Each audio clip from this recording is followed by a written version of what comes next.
morning. My name is Tsitsi Patience Mashiri. Welcome to On the Spot news right here on Zimbabwe Daily. Let's look at the news making the headlines.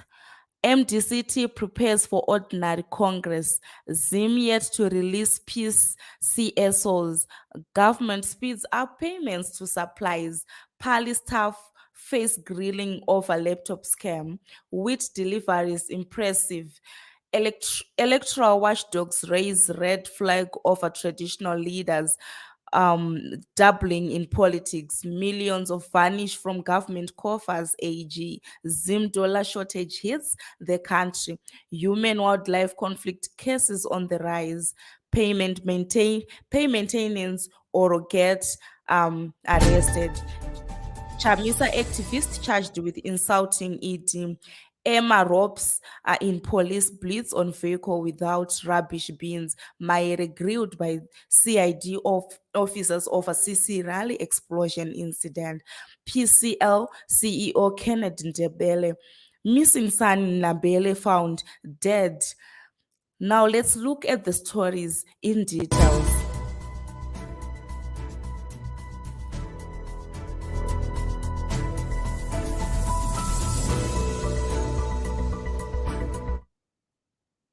MDC prepares for ordinary Congress. The MDCT says it is conducting a restructuring exercise in preparation for an ordinary Congress that will be held before the end of this year. Key positions, including that of the party president, currently occupied by Douglas Ngonzora, vice president and organizing secretary, among others, will be contested.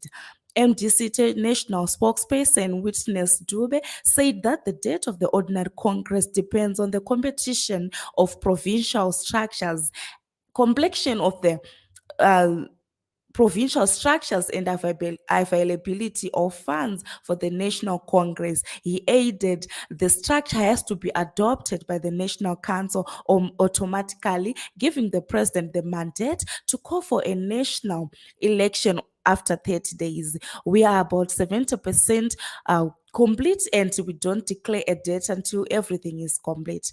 That is, structures are tabled and adopted by the National Council. The structures become the voting college and are subject to the National Council for abduction. If there are no issues, the structures are passed as a record and kept in custody.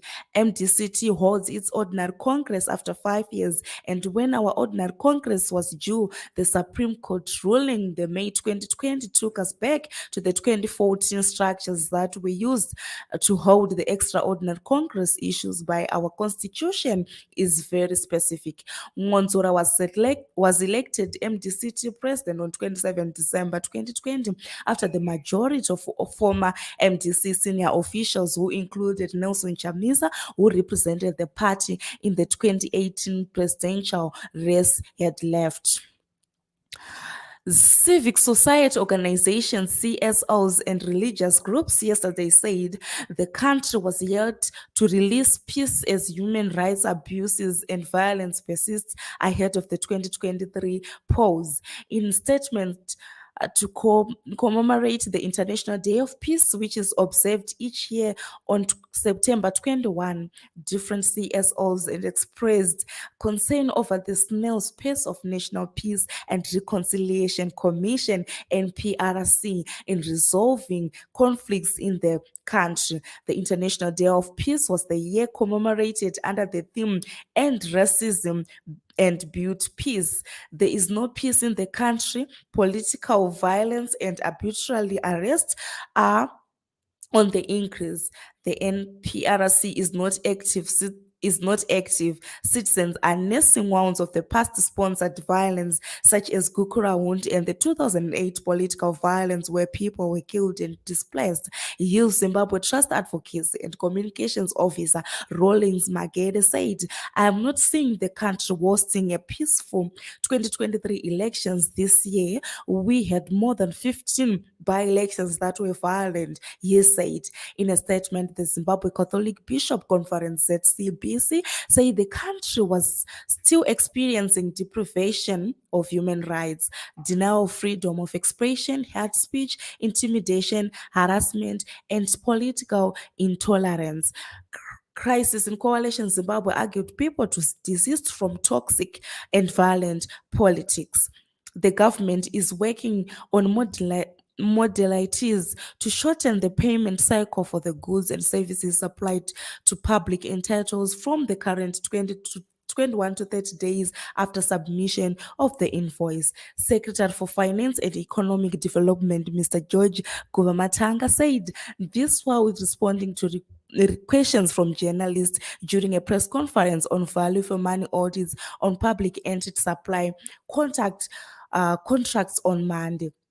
He said reducing the main payment cycle was imperative as the government needed to support small and medium enterprise. Delays in settling invoices have often been cited as the reason for overpricing to hedge against inflation.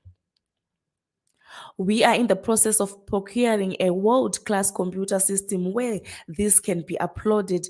We can check against recommended price list while we will upload on the system to make sure that again procurement agencies across all our MDAs are properly guided and are not going to deviate and start pricing things well away from the official exchange rate. Speaker of the National Assembly, Jacob Mudenda, he has ordered that Parliament staff involved in the laptop scam be summoned before the Public Accounts Committee, PAC, for questioning. A confidential report showed that the Clerk of Parliament, Kennedy Chokuda, authorized the tender to supply 173 laptops valued at United States dollars 9,200 each to Parliament. I take this chance to appreciate your efforts for supply and delivery of 173 laptops and 79 all-in-one desktops. The evaluation committee was impressed by your documentation and how you presented your bid. The letter by Chokuda read. The Finance Ministry, however, cancelled the contract and blacklisted the suppliers for inflating laptop prices way beyond those are prevailing on the market. Chokuda on Saturday later issued a statement blaming Parliament staffers for the corrupt deal, but did not say what measures would be taken against the alleged culprits. Addressing legislators, Mudenda said the official responsible for questionable laptop deal should appear before PAC. In this particular incident, the chairperson of the PAC is written to say that the responsible officials must appear before the PAC. That process will proceed, and only after the interrogation by the PSC will they decide whether there will be need for a forensic audit or not, Mudenda said. Also, it has to be taken into account what the Auditor General has said about the accounts of the committee since 2018. If there are any issues that were raised and they were not attended to, those can be part of the interrogation by the PAC. So in terms of procedure, we will proceed that way. Farmers have so far delivered 11,000 tons of wheat to GMB as harvesting of the early planted crops progress. Commercial farmers are in the process of harvesting wheat, and GMB has started receiving wheat from Chegutu and concession farmers who planted the crop early. Other farmers will join harvesting next month. Speaking during a wheat pre-harvesting conference in Harare, GMB Operations Director Mr. Forward Takayendisa confirmed receiving wheat, assured farmers that depots and enough spaces. He said all the handling equipment were in place and maintenance work on storage facilities were completed. GMB cylindrical silos have a capacity of 700,000 tons for all grains, while the hard stands cater for 3.3 million tons. Chief Economist of the Commercial Farmers Union, Mrs. Antoinette Chingo, said this year they are expecting an increase in wheat production, adding that there is improvement in equipment for harvesting.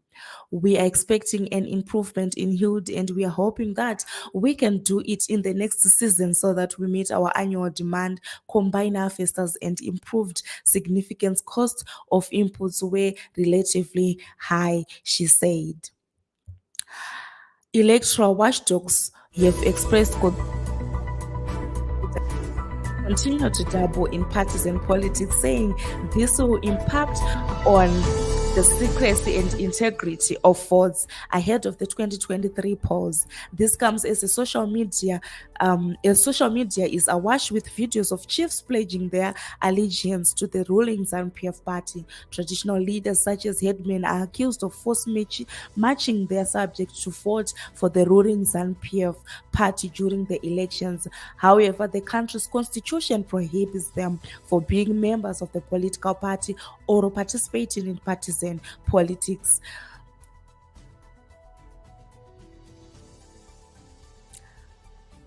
And this is the news right here at Zimbabwe Daily. As we wrap up, let's look again at the news making the headlines.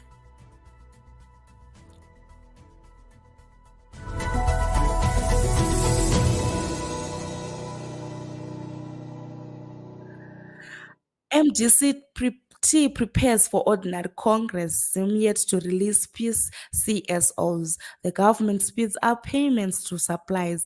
Parliament staff face grilling over laptop scam. With deliveries impressive, electoral watchdogs raise red flag over traditional leaders doubling in politics. Millions vanish from government coffers are aging. Zim dollar shortage hits the country. Human wildlife conflict cases on the rise. Pay maintenance or get arrested. Chamisa activist charged with insulting ED.